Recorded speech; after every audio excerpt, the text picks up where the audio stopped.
So I have a second question related to this, and this is coming from Alyssa Rodriguez, who asks, is a child that is growing up in the foster care system more likely to commit crime as an adult than a child who didn't grow up in the system? What factors in a child's life could have contributed to their path of crime? So this sort of relates to a question that someone else posted as well, Nicholas Gutron, that was asking about differences between nature versus nurture. And I think when we think about this question, right, not everyone gets to pick their family, right? The one true thing about this world that, exists besides the fact that we all live, we all die, is that none of us had, consent in being born, right? And no one really asked us, like, hey kid, would you like to be born yet? No, we just come into this world, right? So we don't really have a choice of where we end up socially, right? We don't have a choice in terms of our income bracket, where we live, who our family members are. We don't have a sense of like what nationality, whether we're born gay, straight, whatever. Our religious one, because we tend to be socialized like that, and those are all choices that are made over time.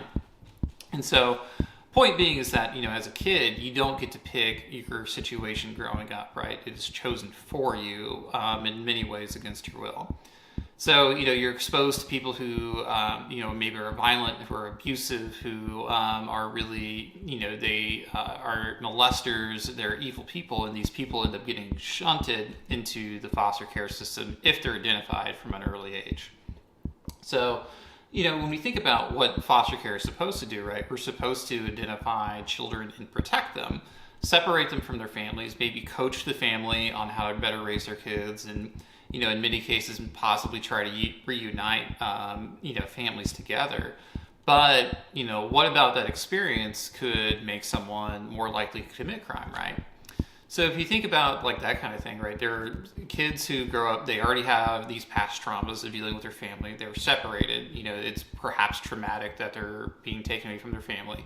They probably don't see their parents. They're grouped with people who may or may not be family members. Some of them may be foster people just for the cash, or they think they can get cash, but they really don't make a lot because they have to go towards taking care of the child.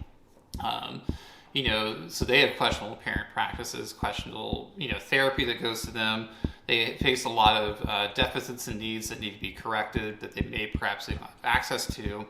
And then depending on the home, they could be, grouped together with a lot of other foster children who also bring their own shared traumas, right? So in that sense, right, it is not everyone who goes to foster care is going to be, set off on a bad course, right? But it does, knife off a lot of opportunities. The deck is super stacked against you, and it becomes a lot harder because you're dealing with a lot of emotional trauma, psychological stress, being cut off.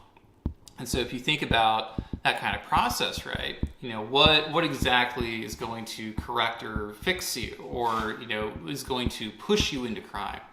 Maybe it's because you're stressed out all the time, right? Maybe it's because you don't have any good pro-social examples, so you didn't ever know anyone who, didn't commit crime.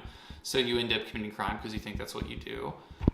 Or is it something like, you learn from your peers in the foster home, so maybe you weren't going to be a criminal, but now you're learning, how to be from them, so you have this contamination effect, possibly.